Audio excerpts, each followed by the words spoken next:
उद्यापित है बालेश्वर लोक महोत्सव 2024 कंठशिल्पी असीमा पंडा संगीत रे झुमिले दर्शक। बालेश्वर आईटीआई पड़िया ठारे नवेम्बर 29 तारिख डिसेम्बर 6 तारिख पर्यंत चालू रही बालेश्वर लोक महोत्सव 2024 उद्यापित हो जाए। उद्यापनी संध्यारे आयोजित सभा कार्य महोत्सव कमिटीर सभापति असित दास पौरोहित अनुष्ठित सभारे अतिथि भाव बस्ता विधायिका सुभाषिनी जेना, वासुदेवपुर विधायक अशोक दास, बालेश्वर आरक्षी अधीक्षक राजप्रसाद, कांग्रेस नेता नवज्योति पट्टनायक, बालेश्वर भद्रक कोऑपरेटिव बैंक अध्यक्ष गणेश महापात्र, वरिष्ठ सांबादिक विप्लव महांती, युव नेता मानस दास पट्टनायक, भागवत साहू प्रमुख मंचासीन रही अभिभाषण रखिथिले। बालेश्वर माटी एभली महोत्सव आयोजन को नहीं आयोजक उद्यम को प्रशंसा करथिले। महोत्सव कमिटीर सदस्य जयराम दास अतिथि मंच आह्वान करथिया बेले राजेश महाकुड अतिथि परिचय प्रदान करथिले। परिशेष सौभाग्य मानस नायक धन्यवाद अर्पण करथिले। एही अवसर में आयोजित सांस्कृतिक कार्यक्रम में ओडिशार सुनामधन्य कंठशिल्पी असीमा पंडा और साथीगण निज संगीतर जादुरे उपस्थित दर्शकों को मतुआला करथिले। उत्सव कमिटीर समस्त कर्मकर्ता कार्यक्रम में उपस्थित रही सहयोग प्रदान करथिले। फकीरमान कथा उत्कल जननी कथा मोर मने पड़ुछि।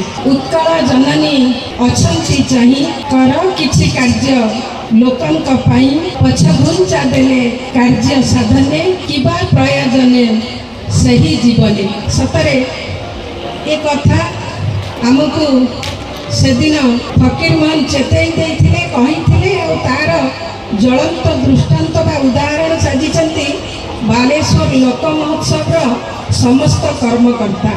से समस्त को निवेदन करी गोटे बड़ करताली बालेश्वर लोक महोत्सव समस्त कर्मकर्ता आमे गोटे विजन रहा दरकार। आपन जदि मन थी किछि दिन तले मु पूर्वतन माननीय मुख्यमंत्री को गोटे चिठी लिखी नॉर्थ ओडिशा डेवलपमेंट काउंसिल पाई।